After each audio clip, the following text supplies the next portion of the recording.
ሼህ አላሙዲና እስክንድር በአካል ተገናኙ። ሼህ አላሙዲ ፋኖ ያለበትን ሁኔታ ሲሰሙ አላስችል ብሏቸው ከ8 ሚሊዮን ብር በላይ የሆነ ለፋኖ ገቢ አድርገዋል። ፋኖ በዚህ ሰዓት ሁላችንም እንደምናውቀው በጣም ችግር የሆነበት አንደኛው የፋይናንስ እንደሆነ ሁላችንም እናውቃለን። በዚህ ሰዓት ሼህ አላሙዲ እኔ ያለውማ ለአንድ ኢትዮጵያ የሚታገል አንድ ኢትዮጵያን ለማምጣት የሚጥር አንድ ፖለቲካ የሆነ ጀግና ፋኖ በፋይናንስ ችግር ሲሰቃይ ማየት አልፈልግም ብለው 8 ሚሊዮን ብር ገደማ ለፋኖ ሰጥተዋል። ሰላም ጤና ይስጥልን ውድ ተመልካቾቻችን እንደምንቆያችሁ በያላችሁበት ሰላም ሁኑ እያልን የዕለቱን ዋና መረጃ በዝርዝር ወደ እናንተ የምናቀርብ ይሆናል። ለቻናላችን አዲስ ከሆናችሁ ሰብስክራይብ እንደዚሁም ቪዲዮ ላይክ አድርጋችሁ እንድትጀምሩ በትህትና እንጠይቃለን። በተጨማሪ የተሰማችሁንም ሐሳብ ኮሜንት ላይ ያስቀመጣችሁልን እያልን ወደ ዕለቱ ዋና ዜና አልፋለሁኝ። አላሙዲንና እስክንድር በአካል ተገናኙ። እስክንድር ስለ አማራ ሕዝብ ያለውን ሙሉ ለሙሉ ሐሳብና ስለ ፋኖ ስለ አርበኛው ዘመነ ካሴ ያለውን ሁሉንም ሁኔታ በዝርዝር ለሼህ አላሙዲ አስረድቷል።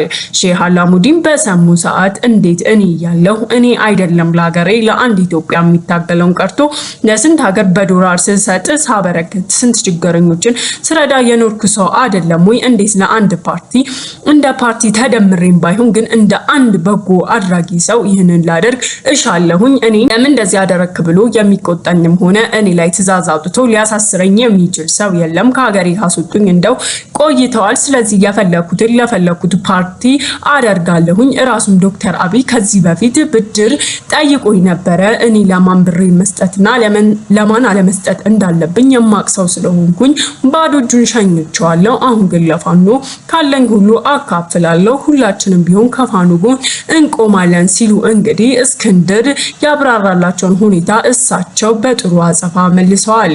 ብሩም በዚህ ሰዓት ዋናው የፋኖ መሪ የሆነው ዘመነ ካሴ ጋር ገብቷል። ዘመነ ካሴ እንደተናገረው ትልቅ ምስጋናን ካቀረበ በኋላ ለሼህ አላሙዲ ምንችለውን ሁሉ እናረጋለን። ትንሽ የሚቸግረን የፋይናንስ ችግር ነበር። ይህንን ደግሞ እርሶና መሰሎት ከበር ካረጉልን እኛ ወደ አዲስ አበባ የማንገባበት ምንም ምክንያት አይኖርም ሲል ተናግሯል።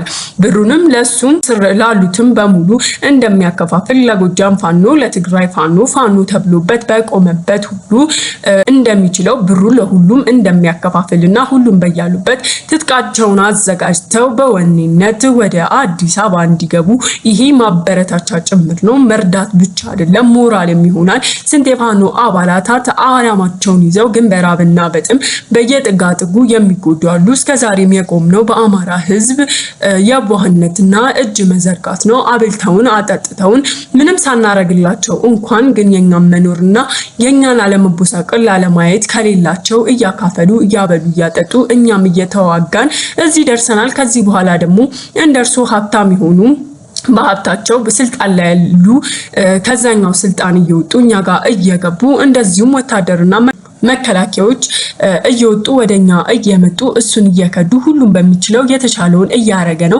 ግን አሁንም ሁሌ እንደምለው በቂ አይደለም። ሁላችሁም ኑልን፣ ሁላችሁንም እንፈልጋችኋለን ሲል እንግዲህ ማነቃቃውንም ምስጋናውንም በአንድ ላይ ሰጥቷል ማለት ነው። የፋኖ ከስር ያሉ ተዋጊዎችና ወታደሮችም ትልቅ ምስጋናቸውንና ማበረታቻቸውን ሲገልጹ ታይተዋል። አዎ አሁንም ቢሆን ሁላችሁም ከኛ ጋር እንደቆማችሁ በብዛት እናምናለን።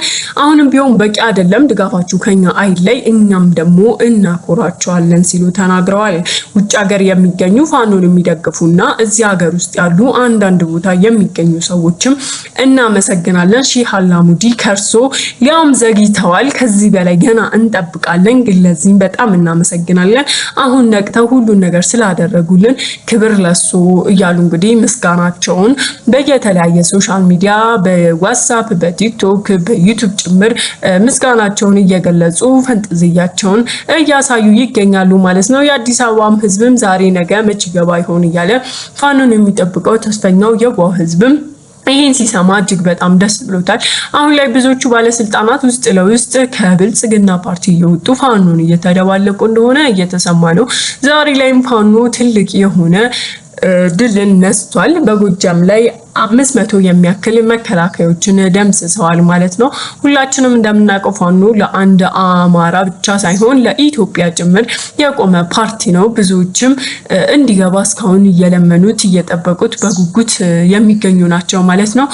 ዶክተር አብይም ይህን ሁኔታ ሲሰሙ ከዚህ በፊት ቀደም ብለው እሳቸው ገንዘብ እንዲሰጧቸው ሳይሆን እንዲያበድሯቸው ቢለምኗቸውም ቢጠይቋቸውም ቢማጸኗቸውም እሳቸው ግን አሻፈረኝ አንተ ትልቅ መንግስት ነህ ከብዙ መንግስታት ጋር የተለያየ ብድርን የምታገኝ ሰው ነህ እኔ ላንተ እንዴት እሰጣለሁ እንደምታውቀው የኔ ገንዘብ ችግረኞችን መርጃ ነው እንጂ እንዴት ላንተ ለአንድ ባለ ሀብት ሰው አንስቼ እሰጣለሁ ክብር ጠቅላይ ሚኒስትር ይቅርታ አድርጉልኝ ግን ይሄን ጥያቄ ከርሱ በፍጹም አልጠብቅም ነበር ሲሉ እንግዲህ አሳፍረው መልሷቸዋል። ዶክተር አብይም ብድር ባያገኝም ሼም ይዞት ብቻ እንደተመለሰ ሰምተናል። አሁን ላይ ደግሞ ይህ መረጃ ዶክተር አብይ ጆሮ ደርሷል። እሱም እጅግ በጣም እንዳዘነና ከዚህ በኋላ እንደዚህ የሚያካክሉ ትልልቅ ብሮችን ከተለያየ ባለስልጣናትና ከባለ ሀብቶች ጋር ፋኖች የሚያገኙ ከሆነ መግባታቸው እንደማይቀር ስለሚያቅ ልቡ ተረብሿል ማለት ነው። ምክንያቱም ይሄ ትልቅ ብር ነው።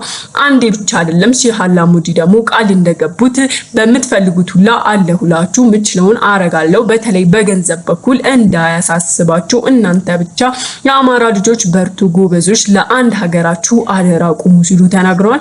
ይህንን ሁሉም ጠቅላይ ሚኒስትሩና የብልጽግና ፓርቲዎች ሲሰሙ ያን ያህል ደስታ የሰጣቸው አይመስልም። ምክንያቱም ፋኖ በዚህ ሰዓት ፋይናንስ ከቨር ከተደረገለት ወኔው ነው ጀግንነቱ እንዳለ ነው። ምንም ሳያንገራግር እንደሚገባ ያውቁታል። ከዛም በተጨማሪ ደግሞ አጠገባችሁ የሆኑ ብዙ ፋኖች እንዳሉ ይጠረጥራሉ። ዘመነ ካሴም ብዙ ጊዜ ተናግሯል። እኛ እዚህ ያለን ፋኖች ብቻ ሳንሆን አጠገባችሁ ሁላ ያለንን የኛን የሚጠብቁ የኛን ትዕዛዝ የሚጠብቁ የእናንተ አሽከር የሆኑ ስንት ፋኖች አሉ መሰላችሁ ብሎ እንግዲህ የተናገረው ንግግር ጭንቅላቱን እየበጠበጠው እሱም ብቻ ሳይሆን ጓዶቹንም ጭምር በር ላይ ያስቀመጧቸውን ጋርዶቻቸውን ሁሉ እንዳያምኗቸው ያደረገ ሁኔታ እየተፈጠረ ነው። በዚህ ላይ ደግሞ ፋይናንስ ካገኘ ብዙ ሰው ከነሱ ጋር እንደቆመና የነሱን ሐሳብ እንደሚቀበል የነሱ ደጋፊ እንደሆነ ይታወቃል። ሁሉም በሚባል ደረጃ ኢትዮጵያ ውስጥ በዚህ ሰዓት ለፋኖ የሚደግፍ ነው የበዛው። ሁላችንም እንደምናውቀው አሁን ያሉት የብልጽግና ፓርቲዎች እንደዚህም ዶክተር አብይ በህዝቡ ዘንድ ብዙ ጥሩ አመለካከት ያለው በጣም የለም። አዎ ሀገር አልምቷል። አዎ አዲስ አበባን ውብ አድርጎታል። ግን ኑሮ እሱ ብቻ አይደለም። ኑሮብናል፣ መኖር አልቻልንም።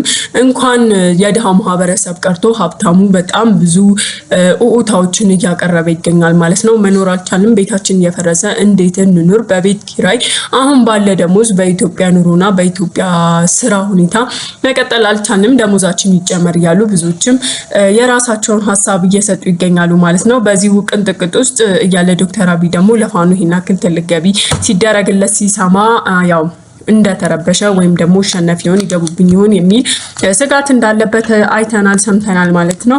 እና ውድ ተመልካቾቻችን እናንተም ያላችሁን ሀሳብ አስተያየት ኮሜንት ላይ አስቀምጡልን። ስለተከታተላችሁን እናመሰግናለን። መልካም ቀን